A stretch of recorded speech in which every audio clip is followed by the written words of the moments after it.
আসসালামু আলাইকুম। আমি আশরাফুল ইসলাম আমিন। স্বাগতম জানাচ্ছি নতুন আরো একটি ভিডিওতে।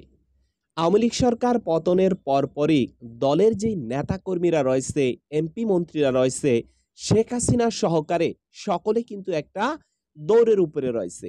বিভিন্ন ব্যবসা প্রতিষ্ঠান থেকে শুরু করে মামলা মোকদ্দমা এ সকল কিছু নিয়ে তারা খুব একটা খারাপ অবস্থায় রয়েছে।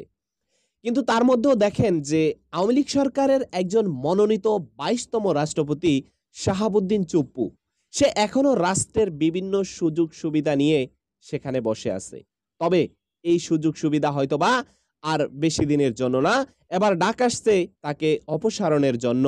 আর সেই ডাকটি তুলেছে ছাত্র আন্দোলনের একজন অন্যতম সমন্বয়ক হাসনাত আব্দুল্লাহ। আসুন দেখি গণমাধ্যমগুলা কি বলছে। আমরা একটু বিস্তারিত ভিডিওতে যাচ্ছি। রাষ্ট্রপতি মোহাম্মদ শাহাবুদ্দিন চুপ্পুকে অপসারণের দাবি জানিয়েছে ছাত্র আন্দোলনের একজন অন্যতম সমন্বয়ক হাসনাত আব্দুল্লাহ। সে সঙ্গে আরো কয়েকটি দাবি জানিয়েছে তিনি।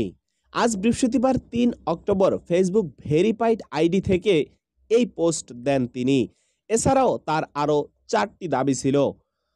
পোস্টে হাসনাত আব্দুল্লাহ লেখেন যে আওয়ামী লীগের বিচার নিশ্চিতকরণ, নতুন সংবিধান গঠন ও আওয়ামী লীগের দুর্নীতিবাজ আমলাদের পরিবর্তন, হাসিনার আমলে করা সব অবৈধ চুক্তি বাতিল সহকারে অনতিবিলম্বে শাহাবুদ্দিন চুপ্পুকে রাষ্ট্রপতি পদ থেকে অপসারণ করতে হবে।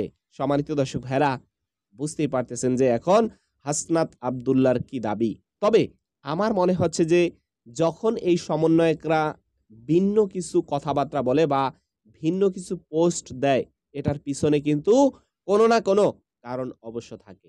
তো দেখা যাক যে রাষ্ট্রপতির পদত্যাগ করে কিনা বা পদত্যাগ করানো হয় কিনা, এটাই এখন দেখার পালা। তো সম্মানিত ভাইরা, এই হচ্ছে টোটাল বিষয়। তো আজকের ভিডিওটি এখানেই শেষ করতে চাই। দেখা হবে নতুন অন্য কোনো ভিডিওতে।